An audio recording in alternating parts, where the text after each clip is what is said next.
A continuación, el tercer capítulo del libro Lo Santo, lo Racional y lo Irracional en la Idea de Dios, escrito por el alemán Rudolf Otto. Capítulo 3. Los aspectos de lo luminoso. El sentimiento de absoluta dependencia, el sentimiento de criatura, no es más que el reflejo de otra cosa, no es más que la sombra de otro sentimiento, más grande, inaccesible. Invito ahora al lector a que actualice en su memoria y examine un momento de fuerte conmoción, lo más exclusivamente religioso que sea posible. Esta es la invitación que nos hace Otto al iniciar el capítulo. Quiere que hallemos un momento en el que hayamos tenido contacto con una emoción que consideremos religiosa. Dice que nos acercamos al sentimiento religioso a través de una representación o un momento específico. Algunos podrán darse cuenta que usualmente podemos distinguir los sentimientos de la pubertad al iniciar nuestra infancia, o los sentimientos sociales, pero no los que son propiamente religiosos. Es difícil llegar a comprender estos sentimientos con los principios de explicación a nuestro alcance.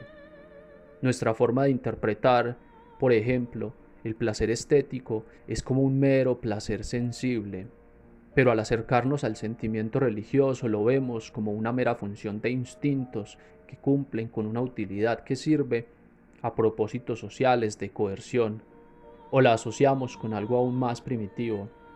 Pero cuando percibimos, en el caso del placer estético, su peculiaridad, lo propio de este, lo privativo, nos damos cuenta que nos produce un tipo de goce muy vivo que no puede ser explicado por las teorías.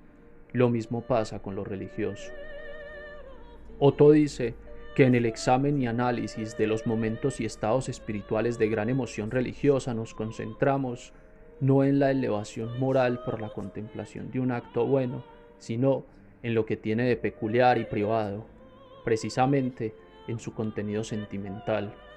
En este podemos encontrar sentimientos menos intensos, sentimientos de gratitud, de confianza, de amor, de seguridad, de sumisión, de resignación, pero ninguno de estos, ni todos juntos, expresan íntegramente el momento religioso. Dice Otto, quedan todavía sin expresar los rasgos propios de esa emoción religiosa, la solemnidad de esta emoción singular que solo se presenta en el terreno religioso. Schleiermacher resalta un elemento notable de la emoción religiosa, el sentimiento de absoluta dependencia. Sobre esto dice que no es un sentimiento de dependencia natural, no es como la dependencia que se presenta en otras esferas de la vida, no se presenta como un sentimiento de la propia insuficiencia, incapacidad o sujeción a las condiciones del entorno. Schleiermacher diferencia al sentimiento religioso de dependencia de los demás sentimientos de dependencia que solemos sentir en otros entornos, pero Otto dice que Schleiermacher no da con lo propio de ese sentimiento, solo se aproxima por analogía a su verdadera forma. Un ejemplo usado por Otto para referirse a la ruda intensidad de ese sentir lo encontramos cuando Abraham habla con Dios sobre la suerte de los sodomitas.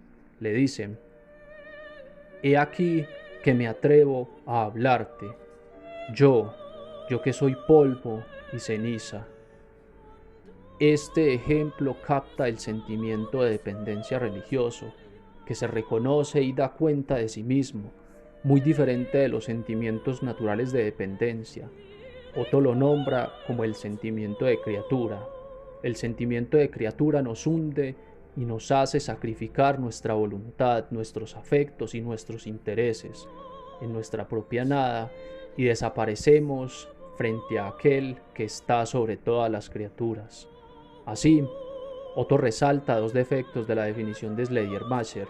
El primero es que este sentimiento no se da frente a cualquier prepotencia, sino solo exclusivamente frente a esa prepotencia determinada, frente a eso que es más poderoso que los demás.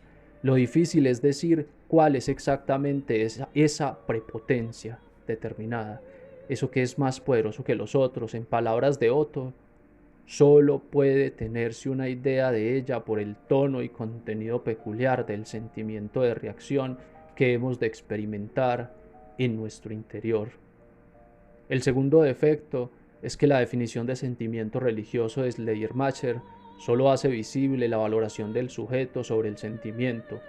Parece verlo como producto de una desvaloración o desestima del propio sujeto. Si se busca definir el contenido propio del sentimiento religioso, esta definición de una peculiar condición mía, es decir, mi propio sentimiento de dependencia, no es suficiente. Otto dice que el sentimiento de criatura es un efecto de un sentimiento más grande, es la sombra de otro sentimiento afuera de mí. Este objeto es lo luminoso. Sobre esto, en su libro Las variedades de la experiencia religiosa de William James, cuando alude al origen de los dioses griegos, dice: no entro a examinar cómo han nacido los dioses griegos, pero todos nuestros ejemplos conducen a la siguiente conclusión. Es como si en la conciencia humana palpitase la sensación de algo real, un sentimiento de algo que existe realmente, la representación de algo que existe objetivamente, representación más profunda y válida que cualquiera de las sensaciones aisladas y singulares, por las cuales, según la opinión de la psicología contemporánea, se atestigua la realidad. El sentimiento de un algo luminoso, dado objetivamente, viene del sentimiento de mi absoluta dependencia, que tiene como supuesto previo el sentimiento de algo que es absolutamente inaccesible. Otto pregunta, al finalizar el capítulo, ¿qué es y cómo es objetivamente, tal como lo siento fuera de mí, eso que llamamos luminoso? Si te gustó, da like. Si quieres estar pendiente de los demás capítulos, suscríbete, deja tu comentario. Iré subiendo paulatinamente más videos con los demás capítulos para que quienes tengan una inquietud sobre la experiencia sagrada, sobre la idea de Dios y demás temas religiosos puedan encontrar una forma de responderlas. El próximo video será capítulo 4, Mysterium Tremendum o Misterio Terrible.